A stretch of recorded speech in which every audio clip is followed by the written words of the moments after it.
On this episode of Team Building Saves the World. I've met plenty of people in my career that felt that if they accepted every single LinkedIn invite, and the factor was to get as many people as you possibly could in your network. Right. I think if your team members see your vulnerability, that's a plus. That's a great way to connect. Team building activities. I'm a huge fan of team building. As am activities. I.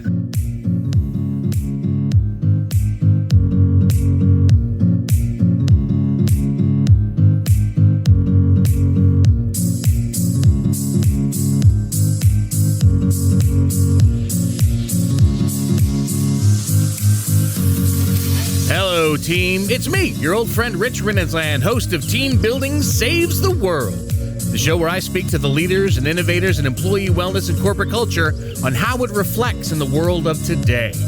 And today we're discussing building business relationships with sales leader and chief digital technology officer at Tential Anna Frazzetto. But first, I need to share some love with my supporters at Team Bonding. If your team is ready to experience teamwork through the power of play, then visit teambonding.com to learn more. Now, team, join me in welcoming one of the top 50 DE&I influencers for staffing industry analysts, Anna Frazzetto. Hello, Anna. Hello. Anna, that is a small group of people I keep chained up under my desk. They're here just to applaud you. That is their only job. I love it. So we are here today to talk about building business relationships. Why don't we start off forming our relationship? Tell my team out there a little bit more about yourself and how you got into this field. Okay, so actually, I started off as a what I would consider to be a tech nerd. I was a double major, computer science, mathematics, purely the tech route. I was a developer for years, a systems programmer, moved into managing development teams. And then it was not until I had some great mentors in my life that they said, you have great interpersonal skills. Why are you cooped up, kind of in the back office here? Would love to get you in front talking to clients as far as the platform that we just built. And you're relatable as far as getting clients to understand what we do. And that was slowly how I started to get more involved on the sales side. And then, as my friends say, I joined the dark side, and I've been in sales. Oh my goodness, I've been in sales for 20, plus years. But I think the great strength is the fact that I had the development background. Sure. Because then it makes it very easy to have conversations with tech leaders. First off, yay women in STEM. But when we're talking about business relationships, what do we specifically mean by that? Right. So, business relationships, I think the interesting thing about when you talk about business relationships, I find my best business relationships have always been the ones that I've been able to get, personally involved in the career of my client or my prospect or an employee, or when you start, almost crossing that bridge. And what do I mean by that? It's people buy from people at the end of the day. Sure. Right. So if they trust you and you could be a trusted advisor to that individual, I think the level of authenticity comes out, and then you start naturally developing a bond. I've had clients before they were clients just because I worked with them in helping their son's, resume get the first job. Meanwhile, there was no business opportunity yet with me. Right. Then finally, they would say to me, "Oh my goodness, I have to do business with you because I feel like you've been so integral part in my organization and even in my kids, future." So, that's how you do it. That's how you build those business relationships. So is it just between someone in sales and a client, or are we talking about people within the same department, department heads with their people under them? Are we talking about all levels of relationship? All levels of relationship. I think relationships, when you talk about relationships, I really do think it's a little bit like I always say, you look to the left, to the right, you look above, below. You're developing relationships. It's a true 360, right? So you need to, even where you work, you need to be able to have that full, scope of relationships. But then you need to take that outward, right? How do you work with possible vendors, clients, partners? Sure. Right. So you need to kind of take that outward. And then let's not forget talking about mentors, right? The importance of developing that kind of relationship. Well, what's the difference then between a business relationship and networking? Okay. I love that question because I've met plenty of people in my career that felt that if they accepted every single LinkedIn invite, and the factor was to get as many people as you possibly could in your network. Right. Then meanwhile, you don't have a relationship with a majority of those people. Okay. So I actually had a rule of thumb when I, started off with LinkedIn is that I would not accept invites unless I met them. Ah, okay. Right? Because again, I want to develop a relationship, not just have a meaty, network.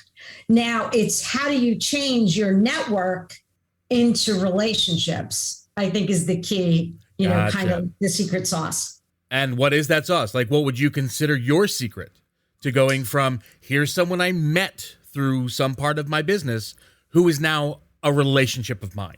Right. So I find a great way to develop the relationships is if you can find a common ground, right? So if you have, for example, when I was working at, Harvey Nash or even, at Tential, I started a women in tech group. Okay. Right. So we started doing monthly webinars. Right. I would invite different panelists, different speakers, and you start developing a relationship by doing that. Meanwhile, the people that I was reaching out to were initially within my network. Right. But then how you start developing that relationship is having that contact. Right. And having that discussion. Okay. And then you just start finding people that want to participate in that type of dialogue. And again, I think that's a great way to kind of transition into a relationship. So what are the benefits of this? I mean, obviously, sales and client, that means the client is more than likely to come back to you. And the client knows that you're someone that they can trust to make them a deal. But what about on the other aspects of your business relationships? What kind of benefits are we seeing? Right. Well, I think the benefit that you get is also in looking at your own career. Okay. Right. Because if you, do you want to be an individual that goes to work and is very siloed in thought, right? Where you go in, you basically check in. I'm going to get my day's work done, but I don't necessarily need to interact with anybody outside of the individuals that I work with. Right. And then you check out. If you look at that, that's doing a job versus a career, right? So I think that's the benefit in developing those relationships and gaining personal interest, because then it also helps you when you look at your career, if you want to advance or possibly go down a different path. You need to have those relationships within the organization to kind of help facilitate that. Well, even for those steady Freddies, the ones who just love what they're doing, and that's how they want to spend their time. It's the perfect schedule for them. They have great family time, whatever it manages to be. Do they still get benefits from building those relationships? Absolutely, because what will happen is it might actually enrich their work. Okay. Right? Because they might learn something new, something different by being able to interact with other individuals. Right. Not to mention, you could also tap into them for the need of possibly to support an external user or a client or a vendor. But what happens is it broadens your circle, I think, by doing that. Okay. It also makes you aware of things that you might not even know your organization has the ability to do, right? Depending on the size company, if you're in one department, if you don't expand to understand what the breadth and scope of your company is, you might be limiting yourself. Plus, as we say in the United States, I mean, there's so many people right now who most of their interpersonal relationships are coworkers. Right. So we wind up, there's just that philosophy in the States where more than a third of your life is spent in the office. So you might as well get to know these people. Exactly. You spend more time with them than you do with your family. Right. So what do we consider a good, beneficial business relationship? So I think a beneficial business relationship is one where there's giving and taking.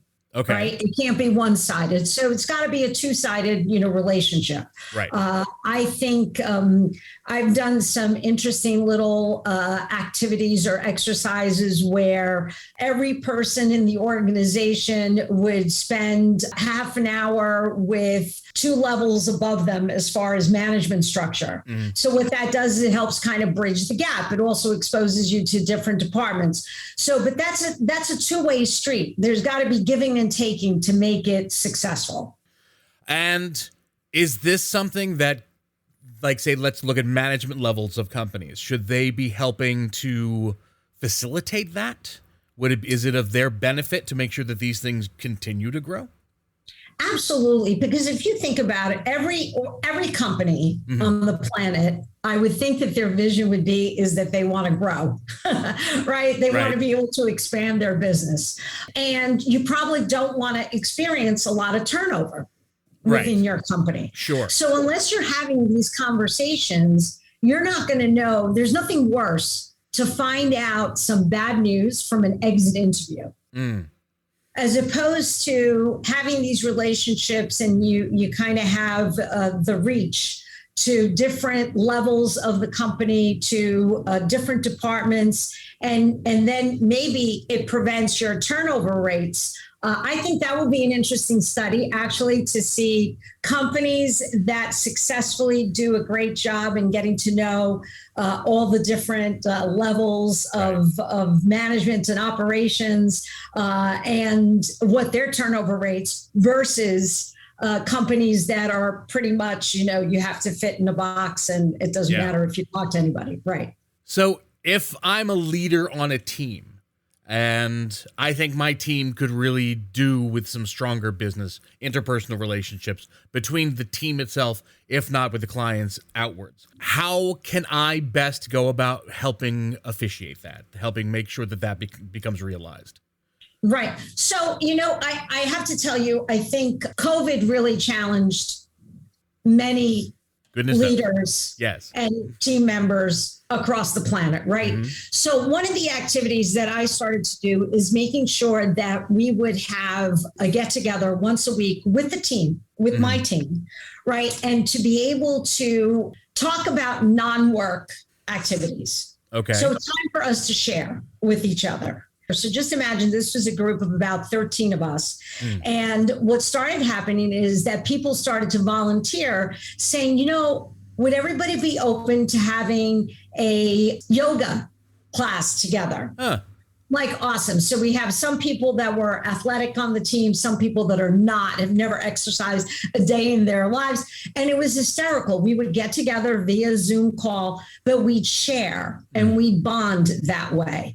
I think those are some simple things that you can do to kind of help build camaraderie, especially because if you're not sitting in an office together, where you can kind of connect people. The other thing is it's okay to bring your emotions to work. I actually just posted something on LinkedIn, especially with Mental Health Awareness Month, about the fact that, it's always been so taboo to talk about, emotions at work, right? You always it's kind of like the EQ versus IQ, right? Kind of discussion.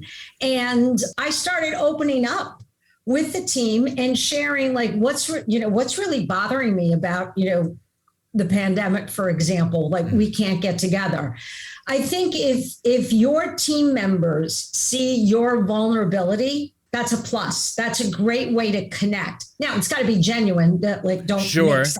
Yeah. But it's got to be real. But I think people see that you're vulnerable, just like they are. What winds up happening is you automatically start building that team, that camaraderie amongst the individuals, where then they'll do anything to support you and vice versa. So that's how you start. That I find that to be very successful. It's worked really well with me, COVID and non-COVID, to do that type of activity to kind of bring people together. Okay, speaking of bringing people together, I need to step away from you for just one quick second, because I need to tell all my team out there about a company I am very proud to be a part of, Team Bonding. Team Bonding was founded over 20 years ago with one simple question. How can employees have a great time while fostering strong, authentic bonds between people who work together? They've created a catalog of innovative events using the power of play as a learning tool and tapping into the correlation of work and play.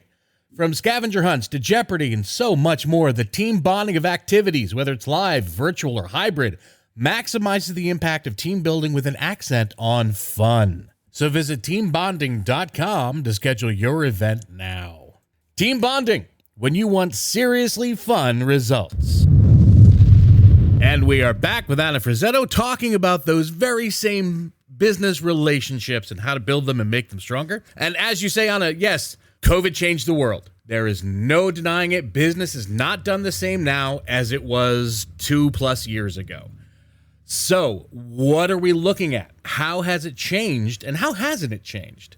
Well, I think the one thing that, talking about the sales side, sure, that's really changed significantly, right? I mean, before you could walk into an office and try to develop a relationship with the person that you're meeting with by just looking around in the office and saying, oh, I see that you're a golfer, or that you belong to such and such organization, right, or that, you could pick something up, pictures of kids, like, dog, whatever, like you can start, bonding that way. That's all gone with COVID, right? Because now what was happening is, even if you're trying to develop that relationship via Zoom call, it's not like you could stare at somebody's background and go, oh, what is that behind you? Yeah. What are you, yeah, no, you can't. It cuts right to the purpose of the meeting. So now it takes the relationship off the table, right? When you're trying to establish that relationship, it's off the table now because they just want to focus on the business transaction. So the way to do that is, do your research on individuals, right? Do your research and you try to figure out, they're an avid speaker on DEI. Okay, well, then I'm going to reach out to them separate from this business meeting that I'm having. And I'm going to try to pick this person's brain because I'm also passionate about DEI. So therefore, I'm going to get them engaged that way. Mm-hmm. And so building the relationship has become harder, but it's very doable. I think you just have to find that common ground, and you probably have to do a little bit more homework initially. This also goes to the non-sales side, right? You do the same thing. You got to know your audience, know who you're talking to, and then be able to try to do that extra homework so that you can connect with that person. Is it more important, do you think, now to be able to do that when you have people who, so many people we're still hearing want to stay home? They actually they like the hybrid model and they want to keep working with everyone just like a 2x3 inch square on their screen. Is it still important that we keep these business relationships going or the networking going as it is? Because now these people have their families. They're right there on the other side of the wall where once there was a cubicle. So do you think it's more important or even as important as it used to be? I think it's as important as it used to be. And maybe in certain aspects, it's actually a little bit more important because especially if you're trying to break into a new relationship, it's a little bit harder to navigate that when it's 100% remote. As far as working from home, I think everybody was craving for some work-life balance. Right. We all talked about work-life balance. We all pretended we had work-life balance, but the reality is most of us were not very successful. At least I personally, I don't think I was very successful at work-life balance. Work-life balance usually just meant you liked your job. Right. And your job became like your life. Right. Yeah. So, it was not just a job, but it became like almost a lifestyle that you constantly worked. Yeah, I agree. So I think That's the part that we all need to kind of learn to hang on to. I think a lot of companies have struggled. I've seen it where they've, we're all coming back into the office and they've had massive boycotting and even resignations from, well, no, then I'm not going to work under that situation and go do something else. So it's a slippery slope. Sure. But I think we need to be able to navigate it because it's here to stay. I don't think 100% in the office, maybe I don't have a crystal ball, but I think it's going to be really hard to go back to 100% in the office. Being a part of this podcast, I have learned so very much because the business world was not something that I ever thought I was going to be a part of. At least, tertiarily, sure, but not my life. And just being part of the podcast, I've learned so very much. Like, I remember just a year ago when everybody was saying, no, we want to stay home. We were working just as well, if not harder at home than we were at the office. But now I was reading an article just in preparation for today for meeting you, and it's like 78% of the workforce wants to be back in the office because they miss shaking hands. They miss being able to look somebody in the face over a water cooler. Do you agree with that assumption, or was that sort of a hopeful guesstimate on the part of the article? Well, I would say 78% seems really high because because the conversations that I'm having and even that I'm kind of noticing from, LinkedIn, for example, right. People are really pushing for the hybrid model. Okay. I think what happens is it allows you to be able to take your children to school, for example, and then, you come back and you're back online. And so I think when it's hybrid, I think it's going to give you the pleasure of being able to be in the office 2 days a week, for example, and you get to interact and socialize, but then you could have 3 days at home or vice versa. I know some people are flipping the weeks where they do 3 days and then 2 days and then 2 days and 3 days. So I think it's here to stay. And I think it's just a matter of us being able to, work with it. Is there a right way or a wrong way to do it if we're doing it just hybrid-wise, just virtually? A wrong way. I guess that's. Or is it kind of just as long as you're trying something, there's a benefit to it? Yeah, exactly. I think, having events, we're talking about, the podcast that I'm on right now, like team building activities. I'm a huge fan of team building. As am activities. Right. You know why? Because, honestly, it's a great way to connect people. We've done things with, especially when I was at, Harvey Nash, we used to do things even with our clients, which was great because then it also shows that you're not all business, that you have that, personal side to you. During the pandemic, we were trying to celebrate the success of an author, and we couldn't come together because obviously COVID happened. So we were going to go to, you had mentioned SIA at the beginning of this, but it was like their executive forum. We were going to go and celebrate Joyce Russell. She wrote this fabulous book, Cherry on Top. And unfortunately, we couldn't get together. So we wound up saying, oh my goodness, like, what do we do now? So we didn't just walk away and say, okay, it's COVID, we're not going to do anything. We wound up establishing, we call it the Lady Leaders Book Club, but we wound up establishing a monthly get together, but it became like an avenue of support for each of us. So it was 15 women. We came together.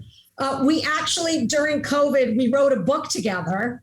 So it was amazing. So I think like there's so much that you can do out there that allows you to connect, even if you're separate because you want to have work-life balance or because it's COVID or it's something else. But it was a great way to pull us together. And we never thought that we were going to write a book, but we did. It's called Together We Rise, and it's about women. Excellent. Right? It's about women leadership, and it's all of our stories as far as how we've become the leaders that we are today. But the reason why I share this is that COVID actually gave us an opportunity to do something together that we probably wouldn't have done if it wasn't COVID, because our schedules would have been so chaotic. because we were always in the office or traveling, right, for work, that we would have never been able to do it. Okay. Excellent self-promotion, by the way. I applaud you for that. That book again, Together We Rise. Where's that available? On Amazon, actually. Fantastic. Yeah. Now all my team knows and they will go and look for it. I love it. Now, what about the different generations? Because, you've got 5 different generations currently existing in the workforce. Are we seeing that the older groups, we're talking about the greatest generation and down to the X's like me, down through the millennials and the Ys, do they do this differently? Is it the same? Do they even have a common ground to talk about? Well, I think everybody has a common ground to talk about something. Okay. Right? There's always something out there. So if you take somebody who is, a Gen Z, whose work might not be their primary focus, right? Because they have so many other activities and things that they're participating in. And then you might have like the more traditionalist of a baby boomer who is still hanging on to the work, to the work environment. Yep. And that to them work is, and now of course I'm generalizing for the purpose of, conversation. I'm not saying everybody in these categories are like that, but that their work is everything. But I'm sure there's a common issue or common talking point. They might have different perspectives and different opinion on that talking point, but it's a way to bring people together to have the conversation, right? So for example, you think of the conversation about microaggression. What is it? What does it mean? You talk to an older generation, they might not be as aware of what microaggression really means.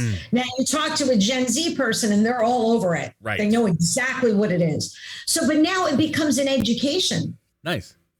Right. And it's a great way. I've seen this work really well where you have different training sessions within a company that maybe they do bridge across many generations, and you have a training session to kind of share different thoughts and perspectives and how to handle different situations. So again, there's always a way to bring people together. They might not have the same opinion, but it's a great way to at least have a talking ground. So far, it doesn't sound like there is any real bad or downside to cultivating these business relationships. Exactly. I'm a big proponent of it. And also I have a philosophy that says, even if you're in your current job, you should always be looking at what your next career move is going to be. Right. Great. Not that you're not focused in what your current position is. Sure. But you always should have that broad landscape where you can say, I think in the next 3 to 5 years, I see myself here, or in the next 12 to 18 months, I see myself here. When you have these different talking, discussion groups, it exposes you and broadens your perspective. Thinking about those older generations, because whenever I think about networking and I think about building personal relationships, I think about like when I was even starting out. I'm an artist in my lifestyle. I'm an actor, I'm a director, I'm a writer. These are the things that I do. This is how I built my career. But I still had to have those jobs that kept my career going. And I always remembered the old philosophy of keep a pocket full of business cards because you never know who you're going to meet. What's different now from that? Like, what are the new generations coming into? I think it's in knowing how to communicate. Okay. Right? Communication styles, because you were talking about, like a pocket full of business cards. Sure. Nowadays, there's digital cards. Right. So a lot of companies don't even have business cards because you have a digital card or you use LinkedIn as your business card and you just scan the QR code, for example, versus having I know it's a totally different world. Right. So you kind of figure out a different way to be able to communicate. But the reason why I say communication style is because, again, looking at it from a sales perspective, if you're, 23 years old and you're trying to sell to somebody who's, 55 years old, right? Not that age has anything to do with it, right, but understand how they would shop, how they would buy. Okay. Right. So, for example, texting might not be what they're into. So texting a message to a new prospect who's in their late 50s or early 60s, they're going to be like, what, this is spam. And they just delete it. Right? I mean, versus they might be more, they want the formal style of an email. Yeah. Yeah. They're big email people. So again, know your audience. So I think communication style is one thing that everybody needs to be sensitive to in how you're going to engage with whoever you're going to engage to. And this would apply even on a non-sales way. Yes, absolutely. I try to tell my 16-year-old daughter, who is in the next room, she's literally a hallway away from me, but she's texting me, and I keep yelling to her, I'm not wearing my glasses. I can't see this. Come talk to me. And she'd be like, no. And then call me. Oh, that's talking on the phone. I can't. Oh my God! Like, I don't want to do that. Yeah. Yeah. I'll say things like I'll tell her to call her grandmother who lives 100 miles away from us. And she's like, but that's talking on the phone, and grandma doesn't know when to stop. And it's because she'd rather be texting. It has nothing to do with the fact she doesn't. I mean, she loves her grandmother very much. Mom, if you're listening, she loves you very, very much. But yeah, she's just used to texting, and that's all she knows really how to communicate with.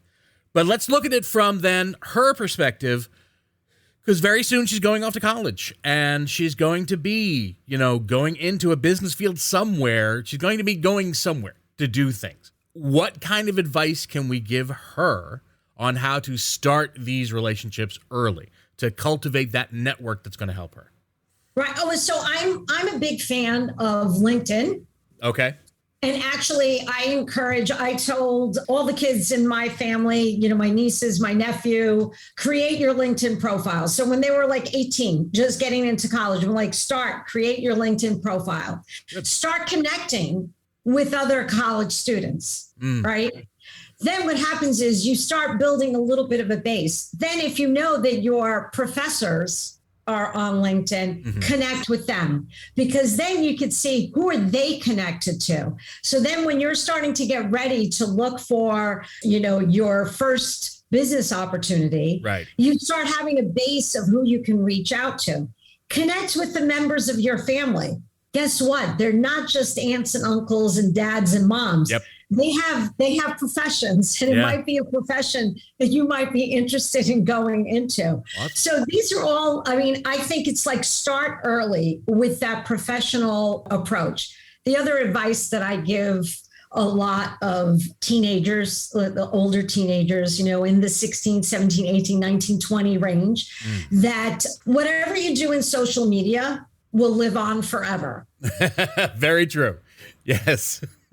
So just be smart in how you go about approaching things. I know that I've worked in organizations in the past when we would look to hire someone, we would do a full social media search on that individual.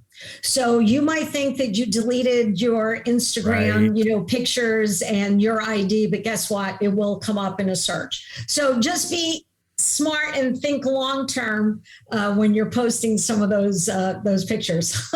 Are they still going to hold something against like a new hire for something they did? Because now my daughter has things from when she was 5 on Instagram and Twitter and what have you. Are they still going to hold that against her when she's older? It depends. Honestly, it depends on the company that you're going to go work for. Okay. I think some of the larger companies and some of the more conservative industries, they might hold it against you. But if you're like, for example, if you're going into the media and entertainment business, I'm sure they're probably not going to hold it against you as if you were going to financial services. They might have a different landscape on, you need to have what they consider to be a pristine, record. And God help the poli-sci kids.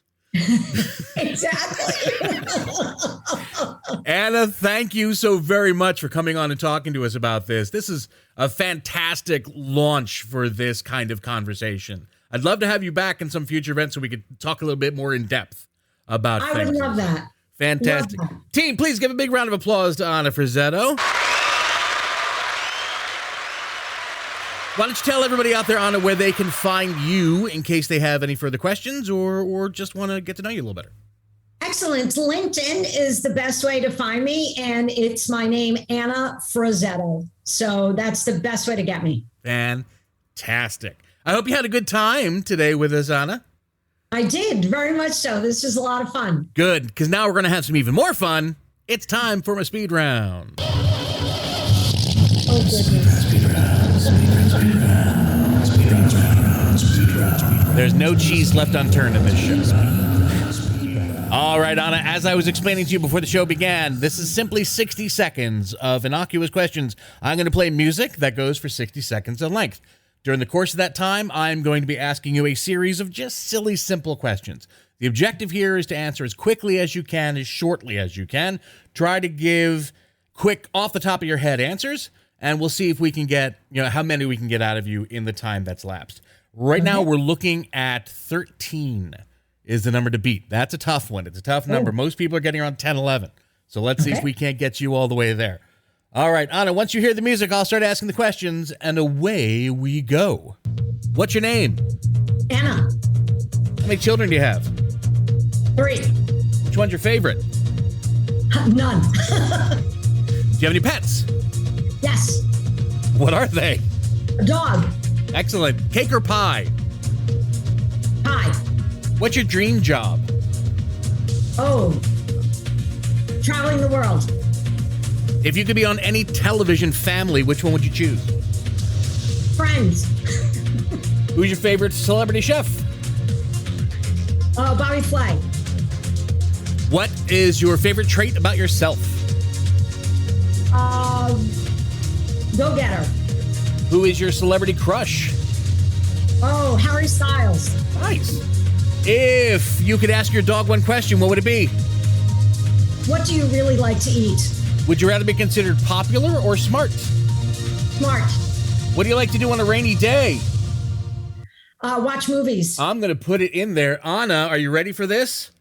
14! Woo! You are now our number to beat, Anna Frazzetto. I'm very competitive.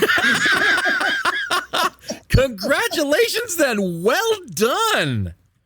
Awesome. Anything you'd like to say out there? Kind of like a victory moment for yourself? I like to thank my mother and my father. Oh, fantastic. And a historic day here. Thank you so much again, Anna, and thank you, team. That's it. We have put to bed another episode of Team Building Saves the World.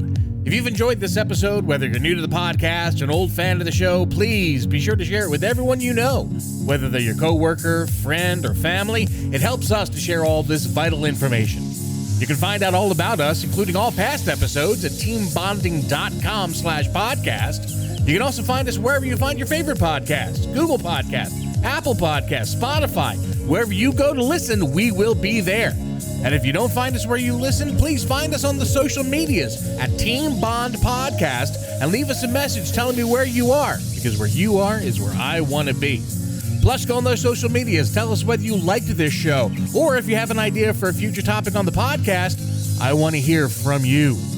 So before we say our final farewells for this episode of Team Building Saves the World, please never forget that if you're within the sound of my voice, you're on my team now, and I am forever going to be on yours. So long, team, and I'll see you next time.